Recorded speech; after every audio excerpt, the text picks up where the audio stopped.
everyone out there in Banjo land, Mike Hedding here, coming to you today with just a little free banjo lesson. I've been working on some chromatic and kind of minor pentatonic licks and melodic style licks in my own personal practice. So I thought it'd be fun to just write up a little kind of bluesy melodic style lick and show you a couple little spots you could use it. This will just be a fun little lick you can kind of impress your friends with. All right, let's start breaking down the lick. All right, so before we jump into the actual lick itself, let's just get the basic 3 positions that this lick uses that'll help the lick make more sense. So I'm going to start with my pinky up on the 12th fret of the 1st string, and I'm going to wrap my thumb on the 11th fret, and then I'm going to put my 1st finger on the 10th fret of the 1st string, and my 2nd finger on the 11th fret. So you have 12, 11, 11, and 10. So kind of a weird position that you might not have used before, but it's a very fun position. It's a chromatic kind of bluesy position. And then if you want one more note, you can reach your 3rd finger to this 12th fret on the 3rd string, just to hear how it resolves. So I'm taking my pinky off as I do that roll.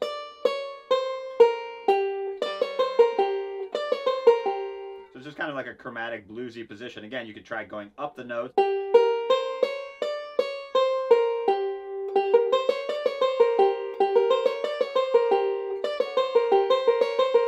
Just try mixing those up in different orders. The only thing I'm doing there is just taking on and off my pinky. You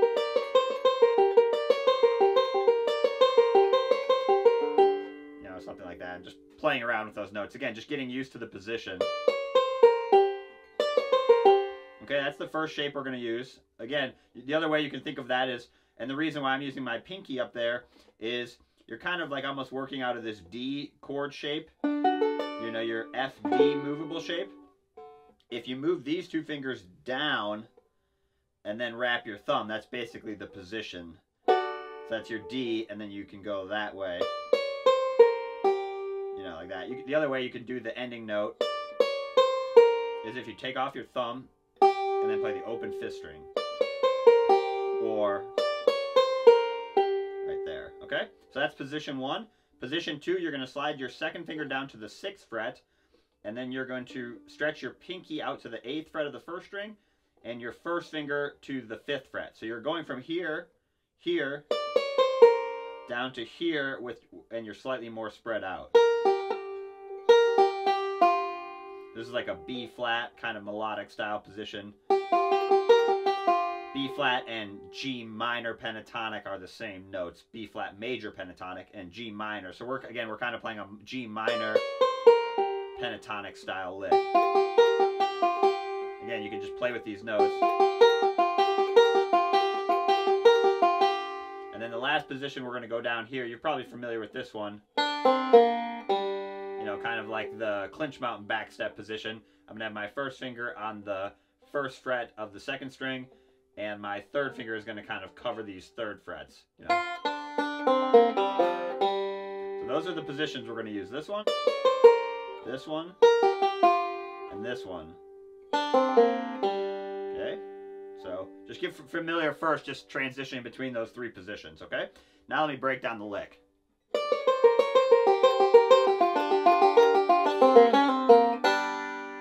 Okay, I'll do it a couple times.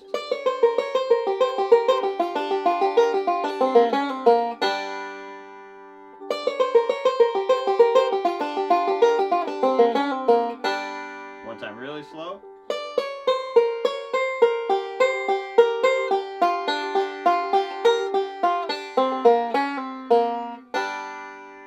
Okay, and I'll show you a few spots you can use this lick. Actually, let's break it down first before we talk about where to use it. Okay, so again, we're going to do kind of this cascading roll. We're going to go down 4 notes of this shape. So I'm just kind of doing middle thumb, middle index there, and taking off my pinky. And then we're going to go down the next 4 notes, 11th fret, 10, 11, open. So if you played it with single notes, it would be going down 4 notes and then going down the next 4 notes. So and we're just playing it melodically.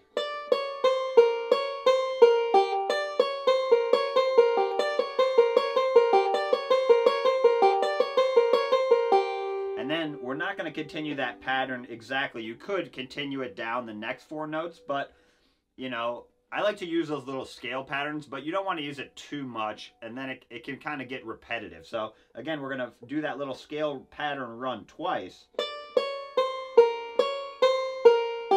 And then your ear kind of expects to hear the next one, you know, going down. But what we're going to do is just switch it up a little bit. We're going to hit the 10th fret on the 1st string, open 5th string, and then 11 and 10, so kind of roll forward. And then slide down to the 6th fret and roll forward. So you have...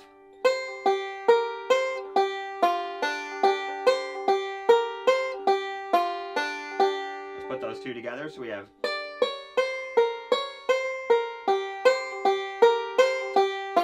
A little faster.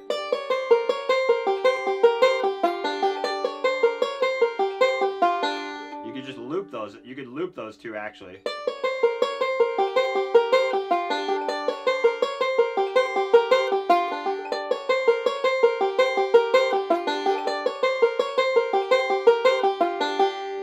Practice that. Again, I would take this lick 2 measures or 1 measure at a time. And then you're going to hit your index finger on the 6th fret of the 2nd string. Open 5th string. 8th fret with your pinky on the 1st string. Back to the open 5th string. Take your pinky off. 6th fret. Open 1st string. Down to this position. 1st fret. 3rd fret. So you have... That's a tricky lick. So practice that one on its own too.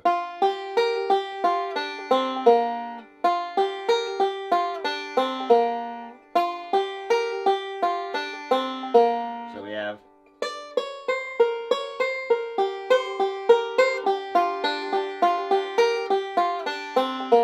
And then a little ending lick, 2-1 pull off on the 2nd string. And then 3rd fret. And you can bend the 3rd fret a little bit. So I'm going 1 and 2, and then pinch. So it's all 8th notes up until that last little part. So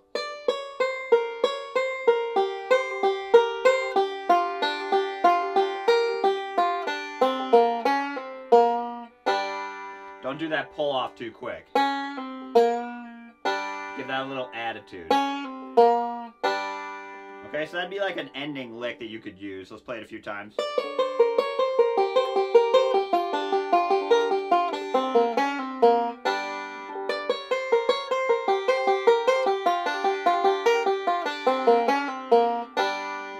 Really slow.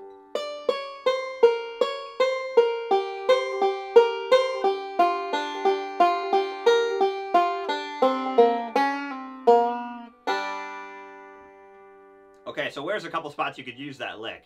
So one is like an ending to a song. So let's say you're playing like Clinch Mountain Backstep or kind of like a bluesier song, and you want to just do a little ending. So maybe I'd play like the ending of Clinch Mountain Backstep.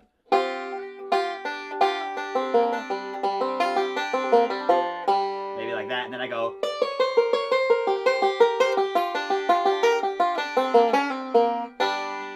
So it's just like a nice little tag ending. It's not actually part of the A or B part in that situation, but it'd be just like a cool little ending lick you could use. So again, I would go...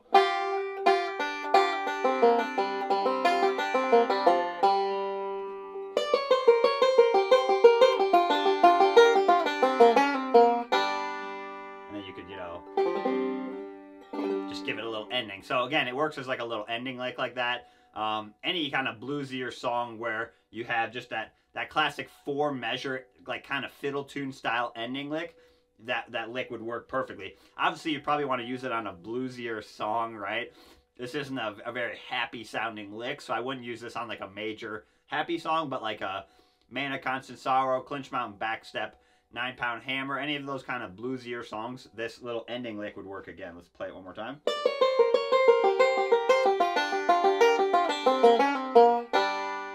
Okay, the other spot you could use it is playing it. You'd have to shift it a little bit, because notice how in our first ending style lick with the 4 measures, we're not ending that pinch on beat 1, right? We're going 1 and 2, 3, right? We're ending in the middle of the measure, which for an ending lick sounds fine, but again, if you were trying to play it and then keep going through the song, it wouldn't work quite as well. So what we're going to do in example 2 is shift the lick forward a little bit to move that pinch from beat 3. We're going to move it to beat 1. So what do we have to do? We have to shift the whole lick forward in time. So one way you could practice that is like going into a C chord, and maybe I do like half a measure of C,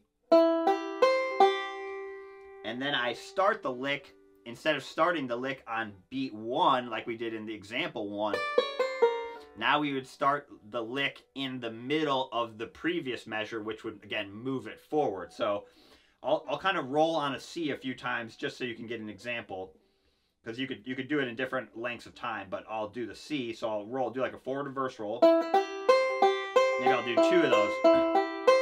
Now I'll do a forward roll.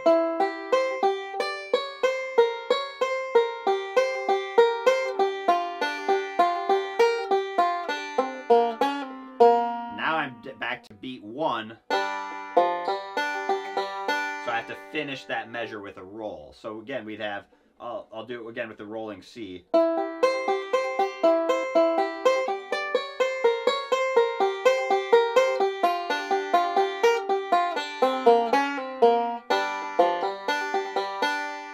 Okay, so that's another reason why I'm using my pinky there, is because it, to start the lick, because I'm in this shape, now I can do that lick pretty much from whatever shape I'm in. So if I'm here, you know, I can do it even from up here if I'm in this. You know, so that's why, again, I'm using my pinky there, which puts me into this shape every time. So if you were doing like one song that comes to mind is Swing Low, Sweet Chariot, or Jesse James, you know, that I looked over Jordan, what did I see? Coming for to carry me home. So you could use that lick in that song. Again, it's getting away from the melody, obviously, there, but it's...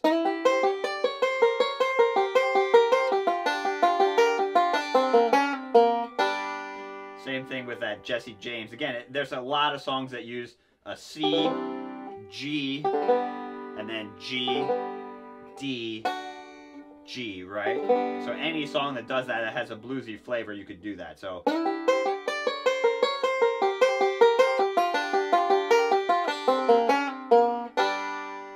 So the other spot this lick would work is like an extended D lick. So previously we've been playing this over a G chord, but you could also kind of play it over a D chord. So one song that comes to mind is John Hardy. So if you did, you know,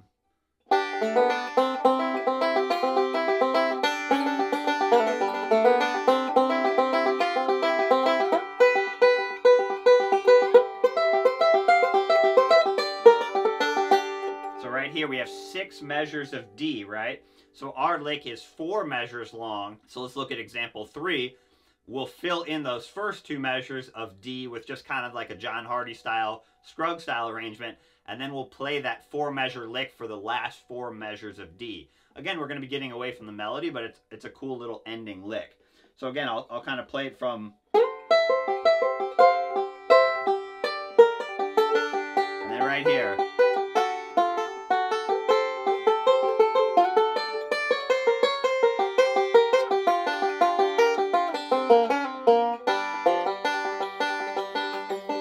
Again, I'll do it really slow. So C, G, D for 2. And then right here, roll into your D, and then lick.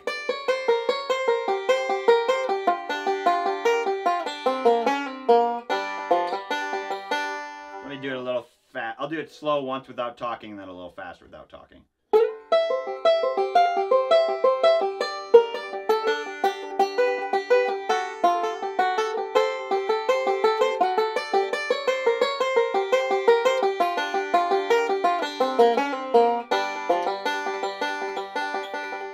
So a little faster.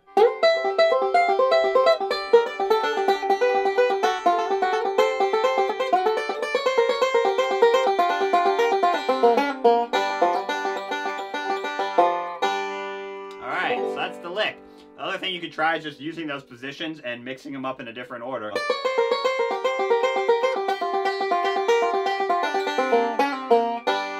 Just come up with something different too. Again, what I would do is think of these as positions to play a lick. You know, you can practice the lick the one way, but what I would do is, you know, practice it the way it's written and then mix it up. Because then if you hit one wrong note, the lick doesn't completely fall apart. Hopefully you can stumble into another version that you've practiced. All right, give that some practice. Try it as an ending lick. Try it coming off of a C chord. Try it coming off of a D chord. See what you can come up with. All right, keep picking and good luck.